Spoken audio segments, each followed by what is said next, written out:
क्या हुआ? मुझे एक ऑन ग्राउंड एक ऐसा इंसान चाहिए जिसकी बात पे मैं बिना सोचे समझे विश्वास कर सकूं। जो कुछ भी हुआ वो शायद गलत है, पर असली कहानी वहीं से शुरू होती है। तुम्हें खुद जाके ढूंढनी होगी। तुम दुनिया के सामने सच्चाई जाहिर क्यों नहीं करते? इस सब का क्रेडिट ऐसे लोगों को मिल रहा है जो उसके लायक नहीं, कभी नहीं। एक इंसान है। क्या पकड़ा जाएगा कातिल? फिर किसकी हुई मौत? क्या सीबीआई को मिले सुराग? हेलो फ्रेंड्स, मैं श्रुति और आप देख रहे हैं आपका अपना पसंदीदा चैनल बॉलीग्रैड स्टूडियोज। दोस्तों, वीडियो स्टार्ट करने से पहले आपके लिए एक इम्पॉर्टेंट बात है। अगर आप भी सिनेमा की दुनिया से जुड़ना चाहते हैं और काम करना चाहते हैं तो डिस्क्रिप्शन बॉक्स में दिए हुए इस जॉब लिंक पर क्लिक करिए और इस अपॉर्चुनिटी का भरपूर फायदा उठा लीजिए। दोस्तों, अब हम वापस आते हैं अपने टॉपिक पर। लास्ट वीडियो में हमने देखा था कि सीएम अशोक सिंह की मौत हो जाती है और उनके बेटे विवेक सिंह को सीएम बना दिया जाता है। पर पार्टी हेड को कहीं ना कहीं लगता है कि सीएम की मौत नहीं बल्कि एक सोची समझी साजिश है, और वो विवेक से बोलता है कि उसे अशोक सिंह के कत्ल की जांच सीबीआई से करवानी चाहिए। अब इसके आगे की कहानी।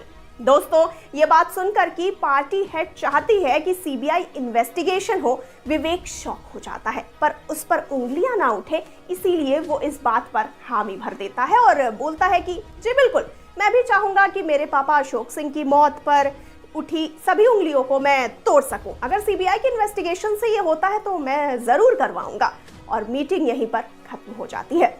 एक बाबा अपनी कुर्सी पर बैठे होते हैं और कुछ सीबीआई ऑफिसर्स उनके पूरे घर में इधर उधर घूम रहे होते हैं। वो बाबा अपनी जगह से उठते हैं और सामने खड़े एक हट्टे कट्टे आदमी के सामने आते हुए बोलते हैं, तुम्हें क्या लगता है कि तुम मुझे जेल की सलाखों तक पहुंचा सकते हो? ये सब वहां पर खड़ा सीबीआई ऑफिसर सुनता होता है और बिना कुछ बोले वो वहीं खड़ा होता है। उसके कुछ ना बोलने पर उसे देखकर बाबा फिर बोलता है, देखा, मेरी एक धमकी ही काफी थी तुम्हारे इस ऑफिसर के लिए। अगर मैंने एक कॉल किया तो लगता है ये तो रो ही देगा। ये बोलकर बाबा हंसने लगता है और ये सुनकर वो ऑफिसर गुस्से से बाबा की तरफ देखता है और बोलता है, तुम जैसे कई बाबा को मैंने अंदर किया है कि वो अब मुझसे रहम की भीख मांगते हैं। ये सुनकर बाबा बोलता है, हे ऑफिसर, अपनी औकात में रह, तू मेरे सर्कल को नहीं जानता। आसपास के 5 राज्यों में किसी भी सीएम को कॉल करोगे ना तो वो मेरा नाम सुनते ही कांप उठेंगे। मेरा नेटवर्क बहुत बड़ा है। ये सुनते ही ऑफिसर एक जोर की लात उसके बगल में पड़े कुर्सी पर मारता है और उससे बोलता है, तू मेरे नेटवर्क के बारे में नहीं जानता। ये बोलकर वो हवा में हाथ उठाकर रवि नाम चिल्लाता है और बाबा का बॉडीगार्ड ऑफिसर के बगल में आकर खड़ा हो जाता है और सैल्यूट करते हुए बोलता है, यस सर। फिर बोलता है, नंदिनी। ये सुनकर बाबा की नौकरानी ऑफिसर के सामने आकर खड़ी हो जाती है और सैल्यूट करते हुए बोलती है, यस सर। ये देखकर बाबा चौंक जाता है। फिर ऑफिसर बोलता है, ये है मेरा नेटवर्क। जिस पर मुझे शक हो जाता है ना, उस घर का कुत्ता भी मेरे लिए काम करने लगता है। ये देखकर बाबा बोलता है, तू है कौन?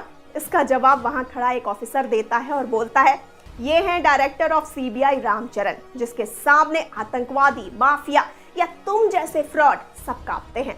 वो जिन्होंने यूएस एजेंसीज के लिए काम किया है, गोल्ड मेडलिस्ट सीबीआई के सबसे कड़क ऑफिसर। ये सुनकर बाबा बोलता है, होगा कोई भी, लेकिन ये मेरा किला है, इसके बाहर कोई भी मेरी इजाजत के बिना नहीं जा सकता। ये सुनकर राम बोलता है, हमें कहीं आने जाने के लिए किसी की इजाजत की जरूरत नहीं है।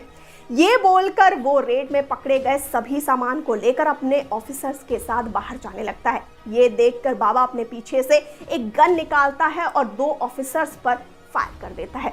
राम तेजी से पीछे मुड़ता है और बाबा के सीने में 3 से 4 गोलियां चला देता है, जिससे बाबा वहीं अपनी कुर्सी पर गिर पड़ता है। इतने सख्त ऑफिसर से कैसे बचेगा ये कातिल?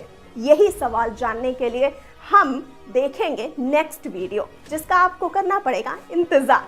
तब तक के लिए फटाफट से इस वाले वीडियो को लाइक और शेयर कर दीजिए और चैनल को सब्सक्राइब करना ना भूलिए और कमेंट सेक्शन में अपनी राय भी बताते चलिए। और अभी के लिए मुझे दीजिए इजाजत, लेकिन आप बने रहिए बॉलीग्रैड स्टूडियोज के साथ। नमस्कार।